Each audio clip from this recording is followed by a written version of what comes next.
நாங்கள் வனாந்திரத்தில் அந்த மணவாட்டியை போல அவரை சார்ந்து கொண்டு வந்தோன்னா இந்த அவிசுவாசத்துக்கு என்ன இல்லை, இந்த பிசாசுக்கு என்ன இல்லை, இங்கே இடம் இல்லைங்க. அப்படின்னா என்ன அர்த்தம்? விசுவாசிக்கணும்னு அர்த்தம். விசுவாசம் இல்லையா? சோதனை, துன்பம், போராட்டம் வரும்போது, வெயில் எரிக்கும் பொழுது ஆண்டோட சமூகத்தில் உட்காரணும். விசுவாசத்தை துவக்கிறவர் முடிக்கிறவர் இடத்துல கேட்கணும், ஆண்டவரே என்னை பலப்படுத்துங்க விசுவாசத்தில், என்னை விசுவாசத்தில் ஆபிரகாமை போல எபிரேயர் 11 இருக்க பட்டியலிட்ட ஹீரோஸ் பார்த்தீங்கன்னா ஃபெய்த் ஹீரோஸ், அவங்கள மாதிரி என்ன பண்ணுங்க, மாத்துங்க ஆண்டவரேன்னு கேட்கிறவர்களுக்கு நிச்சயமாய் விசுவாசம் வளர்க்கப்படும். ஹல்லேலூயா. என்னுடைய ஆதி ஆரம்ப நாட்களில் என் ஊழியம் எப்படி இருந்ததுன்னு சொல்லட்டா, எல்லார்கிட்டையும் கை நீட்டி தான் ஊழியம் செஞ்சோம். எங்களுக்கு இந்த மீட்டிங் நடத்தின இவ்வளோ பணம் கொடுங்க, இந்த மீட்டிங் நடத்தின இவ்வளோ பணம் கொடுங்க, இப்படி தான் நாங்கள் என்ன பண்ணோம், நடத்தினோம். நிறைய மீட்டிங் நடத்தினோமா, சரி. அப்படி கடைசியில் ஆண்டவர் வெளியில் இருக்கவங்கள்ட்ட எல்லாம் பணம் வாங்குறதை கட் பண்ணி விட்டார். தப்பு, நிறுத்து. பல போராட்டங்கள் அது நிறுத்தப்பட்டது. அதுக்கப்புறம் என் ஊழியத்தில் இருக்க பிள்ளைங்களே எல்லாம் வேலைக்கு போகிற பிள்ளைங்க, அக்கா நான் ஸ்டேஜ் எடுத்துக்கிறேன், அக்கா PSSM செலவு எடுத்துக்கிறேன், அதை பண்ணுறேன் இதை பண்ணுற ஒவ்வொருத்தர் எடுத்துக்கிட்டாங்க. அதுக்கப்புறம் அது ஈஸியாக என் தேவைகள் சந்திக்கப்படும். ஆண்டவர் அங்கேயும் செக் வச்ச. இப்போவும் நம்பிக்கை எங்கே போச்சு? மனுஷன் மேலே போதா? மனிதன் நாசியில் சுவாசம் உள்ளவனை நீ என்ன பண்ண முடியாது, என்னைக்குமே நம்ப மாட முடியாது. அவன் இன்னைக்கு நல்லா இருப்பான், நாளைக்கு மாறிடுவான். இவனே நம்பி வாழ்றியா? விசுவாச வாழ்க்கை இல்லாமல் ஆண்டவர் என்னோடு பேச ஆரம்பித்தா. ஆண்டவரத்தில் போராடின, ஆண்டவர் எனக்கு இந்த வாழ்க்கை பிடிக்கல, யாரையும் கை நீட்டி வாழ பிடிக்கல, எனக்கு நீங்க எனக்கு செய்யணும், எனக்கு இந்த விசுவாச ஆவி வேண்டும் என்று கேட்க ஆரம்பித்து என் வாழ்வில் ஆண்டவர் விசுவாசத்தை கொடுத்தா. அதுலேருந்து எதையுமே யார்கிட்டையும் கேட்கறது இல்லைங்க. எந்த கூட்டமா பார்த்தீங்கன்னா என் கையில் 3000 தான் இருக்குன்னா, எனக்கு ஒரு கூட்டத்திலேருந்து காணிக்க வந்துச்சுன்னா அதை வச்சு தான் நாங்கள் சாப்பிடுவோம், அதை வச்சு தான் நாங்கள் என்ன பண்ணுவோம், கூட்டத்தையும் நடத்துவோம். பார்த்தீங்கன்னா யாருக்கிட்டையும் நாங்கள் சர்ச்சும் கிடையாது, எங்களுக்கு கூட்டமும் ரெகுலராக ஒரு தசமபாகம் வரும், காணிக்க வரும், அதெல்லாம் கிடையாது. வெறும் ஆண்டவர் வானம் பார்த்த பூமி தான், தானாக நடக்குங்க. இன்னைக்கு நான் இங்கே வரணும்னா அதுக்கேற்ற பணம் எனக்கு வந்து தான் ஆகும் பரலோகத்திலிருந்து. அப்படியே கூட்டங்களை, எத்தனையோ கூட்டங்கள், லட்சக்கணக்கான ரூபாவை தேவன் செலவு செய்து பெரிய பெரிய நரக மீட்டிங்கை நடத்த வைத்தார். அப்ப பாருங்க, விசுவாசித்தால் நீதிமான் பிழைப்பான், விசுவாசிக்கிறவனுக்கு எல்லாம் கூடும். நம்முடைய விசுவாசம் உலகத்தையே ஜெயிக்கிற ஜெயம். ஹல்லேலூயா. எத்தனை பேர் விசுவாசிக்கணும்? ஹல்லேலூயா சொல்லுங்க. அதுல இருந்து யாரிட்டுமே கேட்க மாட்டேன்னு ஒரு என்ன பண்ண முடிவெடுத்த. சிலர் சொல்லுவாங்க இது பெருமை அப்படின்வாங்க, இது திமிருன்னுவாங்க. நீங்க எப்படி வேணாலும் வச்சுக்கோங்க, எனக்கு அதை பத்தி கவலை இல்லை. இன்னைக்கு இருக்கிற இந்த மனுஷன் இன்னைக்கு கொடுப்பான், நாளைக்கு மூஞ்ச சுழிப்பான், இல்லை நாளைக்கு பாவம் நல்ல மனசு இருந்தா கூட அவன் சூழ்நிலை மாறும். அது எப்படி வேணாலும் மாறும். அங்க வற்றாத ஒரு நீரூற்று இருக்கு, ஓட்டை இல்லாத ஒரு தொட்டி இருக்கு, அதை தான் என்ன பண்ண முடியும், பிடிக்க முடியும். அதுதான் ஞானம். ஆண்டவரை எந்த மனிதன் சார்ந்து கொள்கிறானோ, அவரை உறுதியாய் பற்றி கொள்ளுகிற மனதை உடையவன், அவரையே நம்புகிறபடியால் அவனுக்கு பூரண சமாதானம். சொல்றவங்க அல்லேலூயா சொல்லுமே. அவங்களுக்கு கடன் இல்லாத வாழ்வு. என் வாழ்க்கையில கடன் கிடையாதுங்க. நான் ₹1 கடனுக்கு என்ன பண்ண மாட்டேன், வாங்க மாட்டேன். எனக்கு என்ன இருக்கோ அதை தான் நான் என்ன பண்ணுவேன், சாப்பிடுவேன். இல்லாத ஒன்றை தேடுற பழக்கம் இல்லை. என்ன இருக்கோ அதுதான். ஆண்டவர் அப்படி எனக்கு தேவைன்னா அது கட்டாயம் என்றால் அவர் செய்துதான் ஆவார். அதனால அதை தேடி என்ன பண்ணுவதில்லை, உலக காரியத்தை தேடி என்ன பண்ணுவதில்லை, ஓடுவதில்லை. நாம் தேட வேண்டிய ஒன்றே ஒன்று, அழியாத ஒன்று. ஹல்லேலூயா. ஆத்துமாக்கள், அழியாத தேவன், அழியாத பரலோக ராஜ்யம். இதுவே உன் நோக்கமாய் மாறும் பொழுது வனாந்திரம் வயல்வெளியாய் மாறும். ஹல்லேலூயா. எத்தனை பேர் ஒத்துக்கிறீங்க? ஒரு ஹல்லேலூயா சொல்லுமே. ஹல்லேலூயா. இந்த வனாந்திரத்தில் பயம் வரும், பயம் இருக்கும். அந்த பயத்திற்கு நாம் என்ன பண்ணக்கூடாது, இடம் கொடுக்க கூடாது. பயம் யாருடையது? பிசாசுடையது. ஆண்டவரிடத்தில் பயம் கிடையாது. ஆண்டவருடைய ஆவி பயத்தை தருகிறது அல்ல. என்னடா ஆண்டவர் சொல்லுகிறார், பயப்படுகிறவன் அன்பில் என்ன பண்ணப்பட்டவன் அல்ல, பூரணப்பட்டவன் அல்ல. பயப்படுகிறது என்னது? வேதனையானது. பயம் இன்பமா இருக்குமா? மூஞ்சே நமக்கு சுருங்கிடும். ஒருத்தங்க பயப்படுறாங்களா, அவங்க ஃபேஸ் கட்டை வச்சு என்ன பண்ணலாம், கண்டுபிடிச்சிடலாம். அப்ப பயம் எப்படிப்பட்டது? அது இன்பமானது அல்ல, அது வேதனையானது. ஏன்னா அது எங்கிருந்து வந்தது? நரகத்திலிருந்து வருகிறது. ஆனால் தைரியம், திட நம்பிக்கை, பயப்படாதே, நான் உன்னோடு இருக்கிறேன், திகையாதே, நான் உன்னோடு இருக்கிறேன், உலகத்தின் முடிவு பரியந்தம் சதா கால நான் உன்னோடு இருக்கிறேன் என்று சொல்லுகிற தேவன் ஆவி பயப்படுத்தாது. அப்போ பயம் எங்கிருந்து வருது? பிசாசிட்ட இருந்து வருது. அந்த பயத்திற்கு இடம் கொடு கொடுக்காதது. பயம் பாவம், ஏனால் பயப்படுகிறவர்கள் எரிநரகத்திற்கு போவார்கள் என்று வெளிப்படுத்தல் 21:8 சொல்லுகிறது. ஏனென்றால் ஆண்டவர் பயத்தை முறியடிக்க வந்தார். ஜீவகாலம் எல்லாம் மரண பயத்தில் இருக்கிற நம்மை விடுவிக்க அவர் மாம்சமாய் இரத்தமாய் வந்தார் என்று வேதம் எபிரேயர் அழகாய் சொல்லுகிறது. பிரியமானவளே, யாருக்கு தெரியுமா ஜெயிப்பா? வனாந்திரத்தில் அவரை சார்ந்து கொண்டு வருகிறவர்கள். அந்த மணவாட்டி அவள் யாரை சார்ந்து கொண்டிருக்கிறாளோ? மணவாட்டி வனாந்திரத்தில் அவரை சார்ந்து கொண்டு, அவர்களுக்கு பயம் வருவதில்லை. யார் முறுமுறுக்கிறா தெரியுமா? முறுமுறுக்க ஆரம்பிச்சிங்கன்னா பிரச்சனை வரும்போது வெளியில கத்த முடியல, புருஷனை பிள்ளைகளை வெளியே கத்த முடியல, குடும்பத்தில் இருக்க நாத்தனார் மாமியாரை கத்த முடியல. தூங்குறவங்களாம் ஒரு அலையிலே சொல்லுங்க பாப்போம். திருப்பி அதே நபர் கை தூக்குறீங்க முழிச்சுட்டு. பயங்கர விழிப்பா இருக்கார் போல. ஓகே, அப்போ பாருங்க, சீக்கிரமாக முடிச்சிடுவேன். முக்கியமானதை சொல்ல முடிக்க முடியாது இல்லை, இல்லைனா மெசேஜ் பூரணமாகாது. அரைகுறையாக பிரசங்கம் பண்ணுறதுக்கு கடமைக்கோ காணிக்கைக்கோ என்ன பண்ணுறது கிடையாது, நம்ம பிரசங்கம் பண்ணுறது கிடையாது. ஆண்டுடைய வார்த்தையை என்ன பண்ணும்? சத்தியமாக அந்த காலத்தில் பிரசங்கம் கேட்டு என்ன ஆயிருக்கு சொல்லுங்கள்? அப்போ சில காலத்தில் தூங்கினா கூட நான் உட்காந்து பிரசங்கம் கேட்பேன்ற அளவுக்கு இருந்தாங்க. தூங்கி கீழே ஒருத்தன் விழுந்து செத்து போனான். சிலர்லாம் பார்த்தீங்கன்னா அந்த காலத்துலலாம் டைம்லாம் கிடையாதுங்க. இன்றைக்கி தான் கன்வென்ஷனு எல்லாம் என்ன பண்ணுறோம்? This time to that time அப்படின்னு போட்டு விடுறோம்ல. 6 மணிலேருந்து 9 வரை. அங்கே ஆரம்பம் டைமும் கிடையாது, முடிவு டைம். நாளைக்கு கூட்டம்னா இன்னைக்கே போய் இடம் முடிப்பான். தெரியுமா உங்களுக்கு? இதுதான் அந்த காலத்தில், அப்போஸ்தல காலத்தில். முன்னாடி போய் உட்காந்து அப்போஸ்தலர்கள் சொல்கிறத கேட்கணும்னு நினச்சேன். ஏன்னா முன்னாடி போனதான் காது கேட்கும். அப்போல்லாம் பிஎஸ் சிஸ்டம்லாம் கிடையாதுங்க. அதனால் முன்னாடி போனதான் என்ன பண்ண முடியும்? கேட்க முடியும். இல்லைனா 10 பேர் பாஸ் பண்ணி மேட்ரை சொல்லிட்டு இருப்பாங்க. அதை கேட்கறதுக்கு அவங்க சத்தத்தில் கேட்கணும்னு. நாளைக்கு மீட்டிங்னா இன்னைக்கு போய் ஏன் சொல்கிறீங்க? பென்னியின் ஒரு இதில் அவருடைய சாட்சியில் சொன்னார்.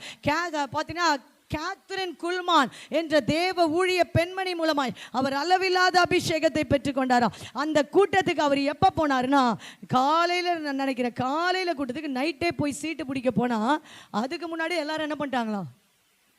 பிடிச்சிட்டாங்க. இவர் எத்தனையோ கிலோமீட்டர் தாண்டி என்ன பண்ணியிருக்காரு வந்து. இதுதான் அன்னைக்கு இருந்த ஆவிக்குரிய காலம். இன்னைக்கு ஆடி அசைஞ்சு 6 மணினா 8 மணிக்கு வந்து கணக்கு பார்த்து உட்காருவாங்க. மெசேஜ் இவ்வளோ நேரம் தானே, இவ்வளோ நேரம் தான் இருக்கணும், கரெக்டாக இந்த டைம் ஆரம்பிப்பாருன்னு. இதுதான் இந்த காலம். ஸோ அப்படி இல்லை, அந்த காலம் மாற வேண்டும். அதுதான் எழுப்புதல் இருந்தது. இது கடமைக்காக ஓடுகிற காலம்.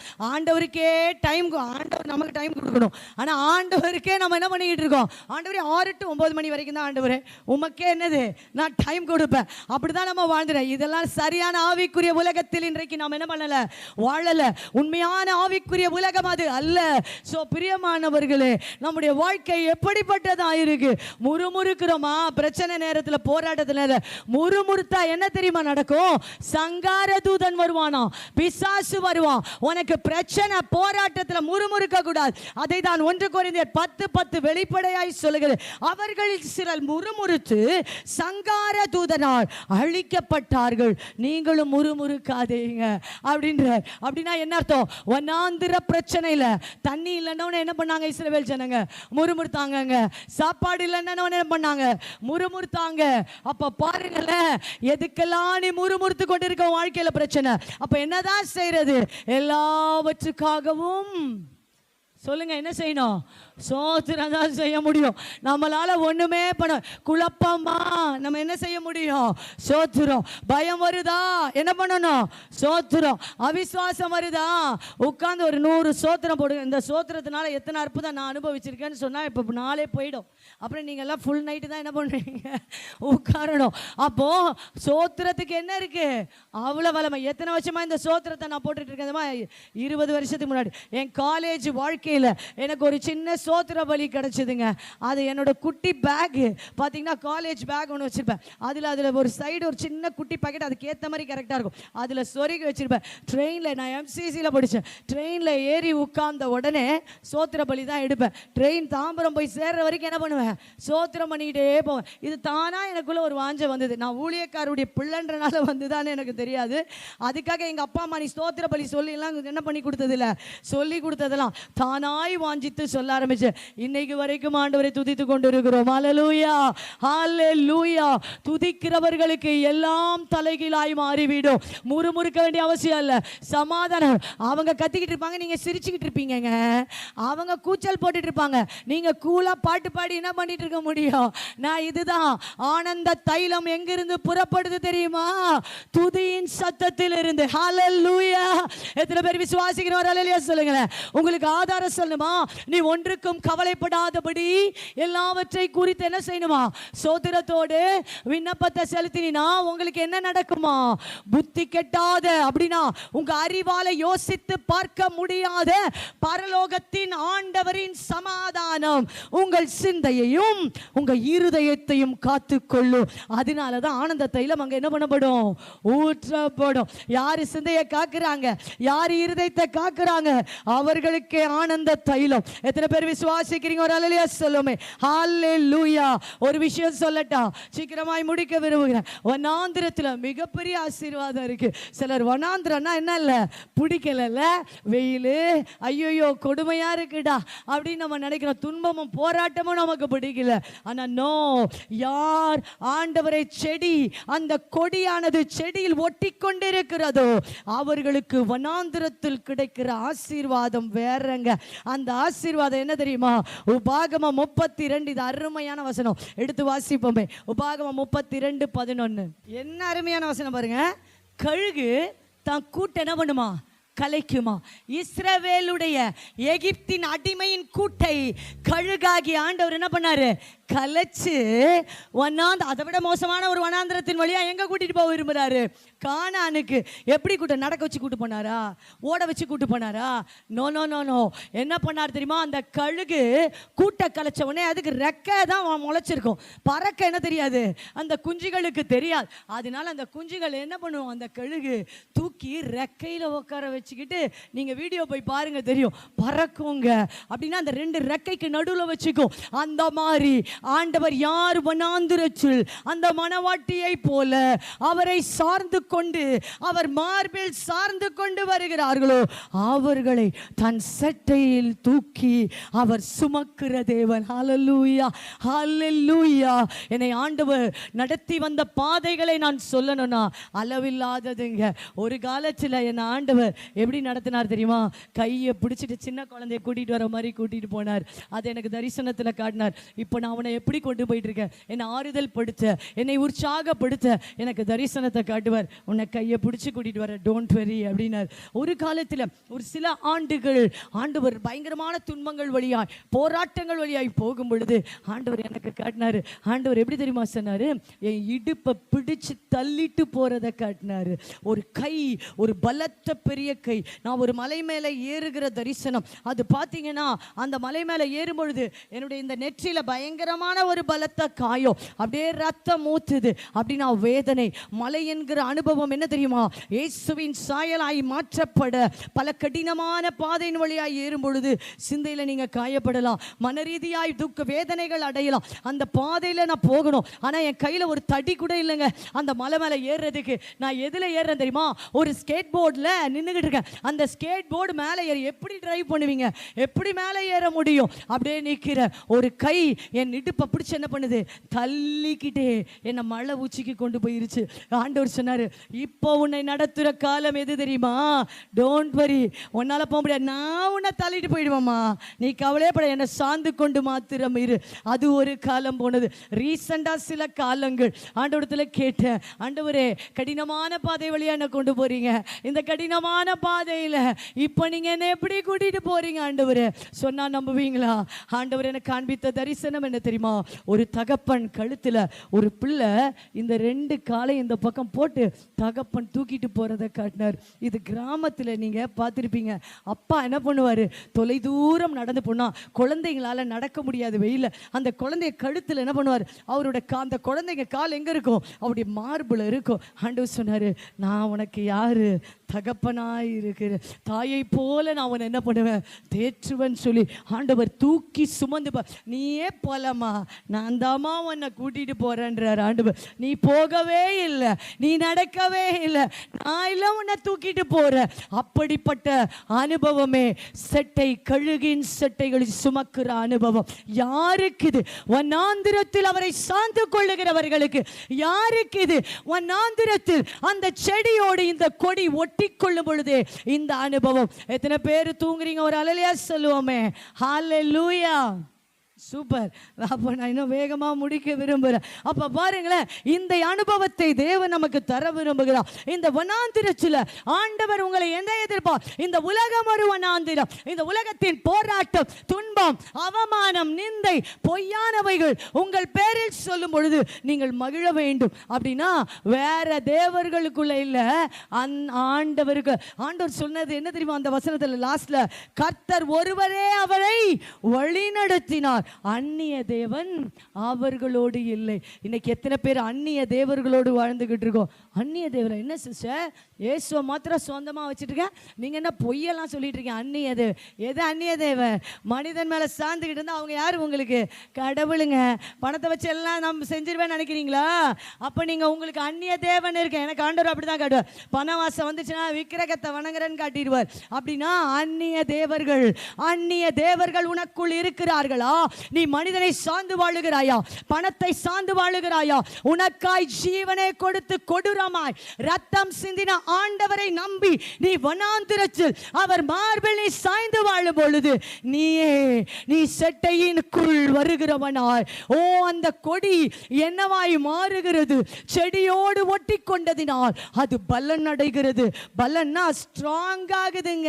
அதுடைய கிளை என்ன ஆகுது? பலமாய் மாறுகிறது. அப்படின்னா செழிப்பாய் மாறுகிறது. பித்தளை பாத்திரத்துக்கும் பார்த்தீங்கன்னா ஸ்டீல் பாத்திரத்துக்கும் வித்தியாசம் இருக்கு. ஸ்டீல் பானையை கீழே போட்டு பாருங்க, சப்பிரும். பித்தளை பாத்திரத்தை அவ்வளவு சீக்கிரத்தில் என்ன பண்ண முடியாது? சப்ப முடியாது. ஏன்னா அது ஸ்ட்ராங்கான ஒரு மெட்டல். அதே போலதான் இந்த கொடி. எந்த கொடி இயேசுவாகிய செடியோடு ஒட்டி கொண்டு சார்ந்து கொண்டு அவரை உண்மையாய் நேசிக்கிறார்களோ அவர்களே ஸ்ட்ராங்கான ஆத்மாவா மாத்திடுறாரு. அல்லேலூயா சொல்லுவோமே. காற்றடிக்கட்டும், மழை வரட்டும், புயல் அடிக்கட்டும், வெயில் அடிக்கட்டும், அது கண்மலையின் மேல் கட்டப்பட்ட வீடு, அது ஒருபோதும் அசைவதில்லை. ஒத்துக்கொள்றவங்க அல்லேலூயா சொல்லுங்களேன். அல்லேலூயா. அதில் முளைக்கிற கனி, அதில் வெளிவருகிற அந்த திராட்சை பழம் எப்படி இருக்கிறது? கொழு கொழுன்னு இருக்கு, இப்படி இருக்கு, அப்படிதானே? அதுல ஜூஸியா இருக்கு. அந்த திராட்சை பழத்தை கத்தி வச்சு வெட்டினீங்கன்னா அதுல ஜூஸ் இருக்குங்க. சோ ஸ்வீட், எத்தனை இனிமையானது. ஓ அப்படிப்பட்ட திராட்சை பழத்தை இயேசு உன்னிடத்தில் எதிர்பார்க்கிறார். அப்படிப்பட்ட கனி, மிகுந்த கனி. அப்படிப்பட்டவர்கள் உயர்குல திராட்சை கொடிகள். சாதாரண திராட்சை இல்ல, இவங்க கசப்பான கனி தர்றவங்க இல்ல. அப்படின்னா கசப்பான கனி கொடுக்க கூடாது. பாருங்க, வேதவசனம் அழகாய் சொல்லுகிறது. இந்த திராட்சை செடி பழம்னா என்னதுங்க? அதை சொல்லி நான் லாஸ்ட்டுக்கு வந்துட்டேன். திராட்சை கரெக்டா இன்னும் 10 நிமிஷத்துல முடிக்க போகிறேன். இந்த திராட்சை பழத்தின் அர்த்தம் என்ன? அதை சொல்லாம நான் திராட்சை செடி பத்தி பேசியிருந்தேன்னா அது வேஸ்ட் ஆயிரும். அப்ப இந்த திராட்சை பழம் என்றால் என்ன? இனிமையானதுன்னு சொன்னல, ஸ்வீட்டா இருக்கும் சொன்ன, ஜூசியா இருக்கும், அதுல தண்ணீர் இருக்கும். அப்படின்னா அது இனிமை என்றால் அன்பே இனிமையானது. ஹல்லேலூயா. வேதம் அழகாய் சொல்லுகிறது, அவர் தம்முடைய வாயின் முத்தங்களால் என்னை முத்தமிடுவார். அது திராட்சை ரசத்தை பார்க்கிலும் அவருடைய நேசம் எப்படி இருக்குமா? இன்பமானது. அப்படின்னா ஆண்டவருடைய அன்பு இனிமையானது. ஓ யார் வனாந்திரத்தில் இப்படி சார்ந்து வாழுகிறார்களோ அவர்களுக்குள் அந்த அன்பின் ஆவி ஊற்றப்படுகிறது. கிறிஸ்துவின் ஆவி உனக்குள் ஆவியானவர் ஊற்றுவா. அந்த அன்பினால் நீ பொங்கி வாழும் பொழுது ஓ அது இனிமையானது. ஆண்டவர் உன்னிடத்தில் கனி தேடி வருவா. அந்த திராட்சை பழம் ஜூசியா இருக்கு, அந்த திராட்சை பழம் ஸ்வீட்டரா இருக்கு, அந்த திராட்சை பழம் இனிமையானதாய் மாறுகிறது. ஓ இந்த திராட்சை பழத்துக்கு அப்படியே முடிஞ்சிருமா? இல்லைங்க. அந்த திராட்சை பழங்கள் பறிக்கப்பட்டு ஆலையில் அது கொண்டு போகப்படும், அது ஆலையில் மெதிக்கப்படும். இல்ல ஜூசர் மிக்ஸி மாதிரி போட்டு அரைன்னு என்ன பண்ணுவாங்க? அரைப்பாங்க. நான் ரீசெண்டா ஒரு மாந்தோப்புக்குள்ள போனேன். அங்க ஆலையும் இருந்தது. அந்த மாந்தோப்பின் ஆலையில பாத்தீங்கன்னா நல்ல வாசனை. என்னன்னு பார்த்தா போட்டு என்ன பண்றாங்க? ஒரு மிஷின் மாதிரி ஒரு பெரிய பாத்திரம்லாம் வச்சிருக்கு. அதுல கொதிக்குது. அங்கங்க டின்னா இருக்கு. கேட்ட இதெல்லாம் மேங்கோ ஜூஸ், திக்கரான ஜூஸ், கொதிக்க வச்சு திக்காய் இந்த கல்யாண வீடுகளில் கொடுத்தா பல 100 பேருக்கு என்ன பண்ணலாம், அந்த ஒரு டின்ல இருக்கிற என்ன பண்ணலாம், அந்த எசன்ஸ் என்ன பண்ணலாம், இது மேங்கோ ஜூஸா போட்டு கொடுக்கலாம். பாருங்க, அது கெட்டு போகல. அப்போ இந்த திராட்சை பழத்தை ஆலையில போடும் பொழுது அது நசுக்கப்படும், அது பிழியப்படும், அது நொறுக்கப்படும், அது சட்னியா மாறும். அப்படின்னா அரைக்கப்பட்டு அது ஒண்ணுமில்லாம போயிடும். அப்படின்னா சுயம் சாகடிக்கப்பட்டு வனாந்திர வாழ்க்கை எதற்காக? உனக்கு சுயத்தை சாகடிக்க, உன் மாம்சத்தின் கிரியைகளை அழிக்க, உனக்குள் இருக்கிற துர்குணங்களை அழிக்கவே போராட்டங்கள் வருகிறது, உபத்திரவங்கள் வருகிறது, துன்பங்கள் வருகிறது. உன் வாழ்வில் சாத்தானின் கிரியை அதுதாங்க. அதை அழிக்க உனக்கு இந்த வெயில், இந்த சந்திரனின் வெளிச்சம் உனக்கு தேவைப்படுகிறது. அதில் யார் பக்குவப்படுகிறார்களோ அவர்களே உயர்குல திராட்சை பழமாய் மாற்றப்படுகிறார்கள். விசுவாசிக்கிறவர் அல்லேலூயா சொல்லுமே. ஹalleluya. ஓ, இத்தனை துன்பத்தை அந்த திராட்சை பழத்தை ஜூஸ் போட்டு நசுக்கி பிழிஞ்சி இப்படி ஆனாலும் அதுடைய இனிமை என்ன பண்றது இல்ல, குறையிறது இல்ல. அதுடைய ஸ்வீட்னஸ் என்ன ஆகல, குறையலங்க. இப்படிதான் யார் தெரியுமா இந்த கிரேப்ஸ்? இயேசு. இயேசு எப்படிப்பட்டவர்? அவரை ஜூஸ் ஆக்கிட்டாங்க, அப்படியே பிழிஞ்சி எடுத்தாங்க, அவர் நொறுக்கப்பட்டார். வேதவசனம் அழகாய் சொல்லுகிறது. ஏசாயா 53:10 சொல்லுகிறது, ஆனாலும் கர்த்தரோ அவரை நொறுக்க சித்தமானார், பாடுகளுக்கு உட்படுத்த அவர் சித்தமானார். அப்படின்னா அவரை பிதா பாடுபட ஒப்பு கொடுத்தாரா? அவரை பிதா நொறுக்கி போட, திராட்சை பழம் எப்படி நசுக்கப்படுகிறதோ ஆலையில, அப்படி நொறுக்க பிதா தன் குமாரனை ஒப்பு கொடுத்தார். ஓ, அவருக்கு வந்த விபரீதங்கள், அவர் நொறுக்கப்பட்டார். ஆனாலும் அவருடைய இனிமை என்ன பண்ணல, குறையில. சிலுவையில இனிமை குறைஞ்சிச்சா? கசப்பு வந்துதா? பாடுகளில், துன்பத்தில், நிந்தைகளில், அவமானங்களில், காரி துப்பும் பொழுது, 300 போர்சவர்கள் அடிக்கும் பொழுது அவர் பயமுறுத்தினாரா? வசனம் சொல்லுது, பயமுறுத்த கூட இல்லையா. யோ, நான் ராஜாவா வருவேன், அப்ப உங்களெல்லாம் என்ன பண்றேன் பாரு. நான் தான் சொல்லியிருப்போம், அந்த அதிகாரம் தான். ஆனா இயேசு இனிமை குறையவில்லை.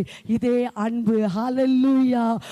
நீ அந்த திராட்சை செடியில் ஒட்டி கொண்டிருக்கிற கொடி என்பதை மறந்து விடாதே. அதே சாரம்சம் உனக்குள் வர வேண்டும்.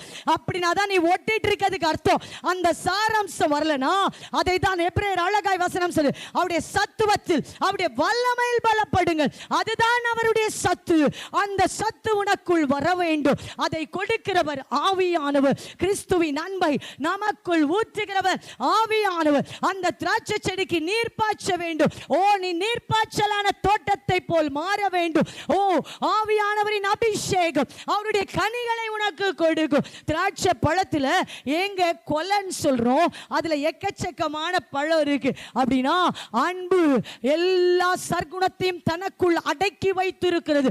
ஒரு மனிதன் அன்பாயிருந்தால் போராட்டம், துன்பம், சோதனையில அவன் பொறுமையா இருப்பான். ஒரு மனிதன் அன்பாயிருந்தால் சகித்துக் கொள்வான். ஒரு மனிதன் அன்பாயிருந்தால் மன்னிப்பான், திரும்பி பேச மாட்டான், பழி வாங்க மாட்டான். அன்பு இருந்தா பொறாம உன்னால பட முடியாது. அன்பு இருந்தா எதையும் நீ இழப்பாய். அன்பு இருந்தால் எல்லாம் செய்யும். அன்பு திரளான பாவங்களை மூடும். இப்படி பழம் என்ன இருக்கு, சேர்ந்துதான் ஒரு திராட்சை கொலையா மாறு. அதனாலதான் கிறிஸ்தவனை ஆண்டவர் கூப்பிடுகிறார், நீ திராட்சை கொடி, அதில் பழங்கள் வரும். நான் செடி, என்னில் ஒட்டிக்கொள், என்னை சார்ந்து கொள். அப்படின்னா என்ன மாத்திரம் நம்பு. அப்படின்னா உண்மையான இருதயத்தோடு, முழு இருதயத்தோடு, முழு ஆத்துமாவோடு என்னில் அன்பு கூறு, கற்பனையின்படி நட, அதுவே அன்பு. அப்படிப்பட்டவர்கள் வனாந்திரத்தில் கானானுக்குள் போகிறவர்கள். எத்தனை பேர் விசுவாசிக்கிறவர்? அல்லேலூயா சொல்லுங்க. அல்லேலூயா. உயர்குல திராட்சை கொடி. எத்தனை பேர் உயர்குல திராட்சைன்னு சொல்றவங்க? அல்லேலூயா சொல்லுங்க. அல்லேலூயா. ஆண்டவருக்காய் எல்லாம் சகிப்பவர்கள், ஜீவனை வெறுப்பவர்கள், தனக்குண்டானவைகளை வெறுப்பவர்கள். அப்படின்னா உங்களை அவாய்ட் பண்ணுவாங்க, நீங்க அவங்கள சேர்த்துப்பீங்க. உங்களை நீங்க அவங்க வெறுப்பாங்க, நீங்க அவங்கள நேசிப்பீங்க. உங்களை புரிந்து கொள்ள மாட்டாங்க, ஆனா நீங்க அவங்கள புரிந்து கொள்வீங்க. உங்களை என்ன பண்ணுவாங்க, உங்களுக்கு நன்மை செய்ய மாட்டாங்க, ஆனா நீங்க அவங்களுக்கு நன்மை செய்வீங்க. அப்படின்னா நீங்க கஷ்டப்பட்டு பிறரை ஆசீர்வதிப்பீங்க. இதுதான் தெய்வீக தெய்வீக திராட்சை பழத்தின் சுவாபம். 1 கொரிந்தியர் 4:12 அழகாய் சொல்லுகிறது. பார்த்தீங்கன்னா, வையப்பட்டு ஆசீர்வதிக்கிறோம், துன்பப்பட்டு என்ன பண்றோம், சகிக்கிறோம், தூஷிக்கப்பட்டு என்ன பண்றோம், உங்களுக்கு எல்லாமே செய்றோம். பவுல் சொல்ற, இதுதான் இவங்க தான் உயர்குல திராட்சை. இந்நாள் வரைக்கும் உலகத்தின் குப்பை போல எல்லாராலும் நாங்கள் என்ன பண்ணப்படுகிறோம், துடைத்து போடப்படுகிறோம். அப்படின்னா யூஸ் அண்ட் த்ரோ கிளாஸ் பார்த்துருப்பீங்களா? இப்போ வரும்போது எனக்கு ஒரு டீ கொடுத்தாங்க. அது யூஸ் அண்ட் த்ரோ கிளாஸ். குடிச்சிட்டு அதை ஞாபகம் வச்சுக்கிட்டு இருக்க போகிறேன். நல்ல கிளாஸ்னால் என்ன பண்ணுவீங்க, சிஸ்டர் குடிச்சிட்டு போயிட்டாங்க எடுத்து கழுவி வையுன்னுவீங்க. அதே அந்த இது யூஸ் அண்ட் த்ரோமா தூக்கி போடுமா அப்படின்னுவோம். அதுக்கு மேலே இந்த டிஷ்யூ பாருங்களேன், ஒரு ஹோட்டலில் போய் சாப்பிட்டு டிஷ்யூ எங்கன்னுவோம். அது வரைக்கும் டிஷ்யூன்னுவோம். அந்த டிஷ்யூ கையில் கிடச்ச பிறகு அது படுற பாடு பாருங்க. அதை போட்டு ஒரு வழி பண்ணி க்ளீன் பண்ணி டபால்னு தூக்கி போட்டுறது. அதுதான் அந்த காலத்து ஒரு பாட்டு. இதை பண்ணோடனே அந்த ஞாபகம் வருது. ஜஸ்டன் பிரபாகரன் பாடின பாட்டு ஞாபகம் இருக்கா? என்ன பாட்டு சொல்ல வர ஞாபகம் இருக்கா? நீ துடைத்து போடும் அழுக்கை போல காணப்பட்டாலும் பின் வாழ்வுக்காக உலகை வெறுத்து தள்ளிடு. கிறிஸ்துவுக்குள் பைத்தியக்காரன் நீ யாருக்கு, விநாஸ்தி புகழ் ஒதுக்கி தள்ளிடு. நீ துடைத்து போடும் அழுக்கை போல காணப்பட்டாலும் பின் வாழ்வுக்காக உலகை வெறுத்து தள்ளிடு. எத்தனை பேருக்கு தெரியும் கிறிஸ்துவுக்குள் பைத்தியக்காரன்? முடிச்சுட்டேன், அதனால கைத்தறி பாடுவோமா? விநாஸ்தி புகழ் வெறுத்து தள்ளிடு. நீ துடைத்து போடும் அழுக்கை போல காணப்பட்டாலும் பின் வாழ்வுக்காக உலகை வெறுத்து தள்ளிடு.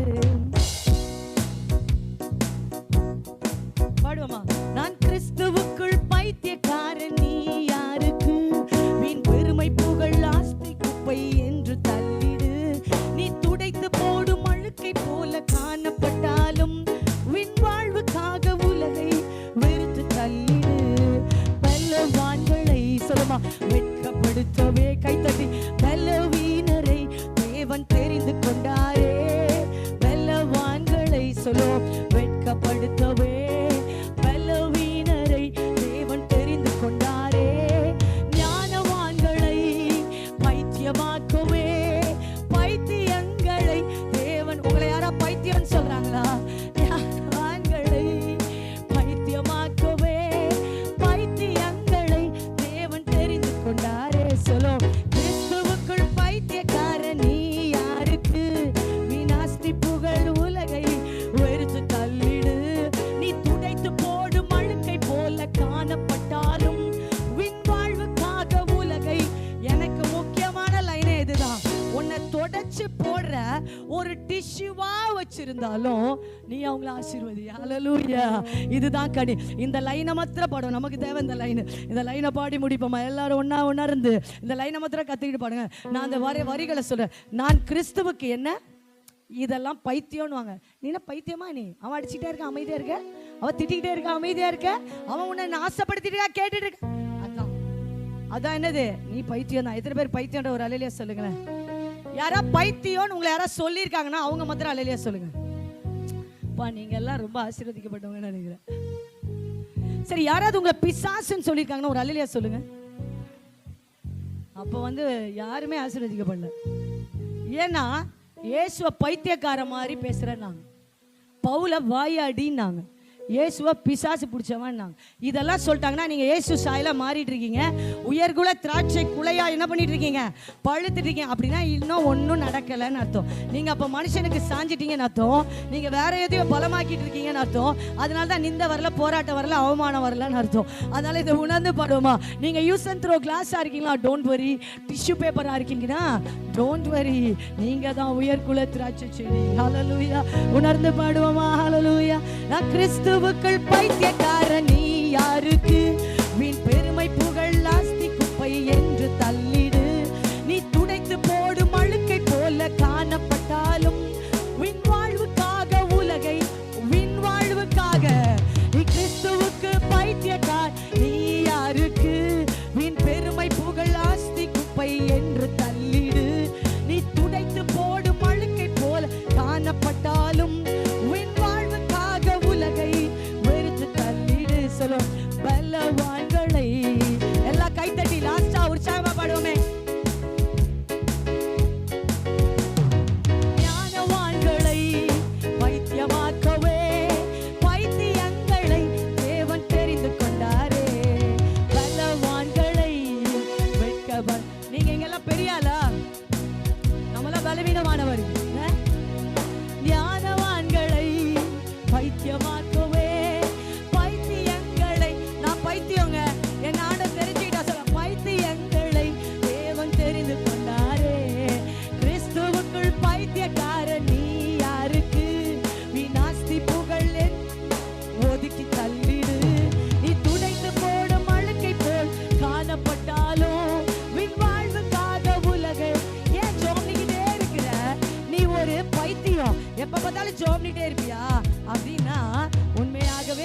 கடவுள் பைத்தியம், அப்படிதானே? அப்படிதான் இந்த பாடல் சொல்லு. கடவுள் பைத்தியம் என்று சொல்வது உலக ஞானத்திலும் மிகவும் அதிகமே. சிலுவை உபதேசம் பைத்தியம் எனப்படும். மீட்கப்பட்டவருக்கு பலனாகும். உணர்ந்து சொல்லுங்க. கடவுள் பைத்தியம் என்று சொல்வது உலக ஞானத்திலும் மிகவும் அதிகமே. சிலுவை உபதேசம் பைத்தியம் எனப்படும். மீட்கப்பட்டவருக்கு அது தேவ பலனாகும்.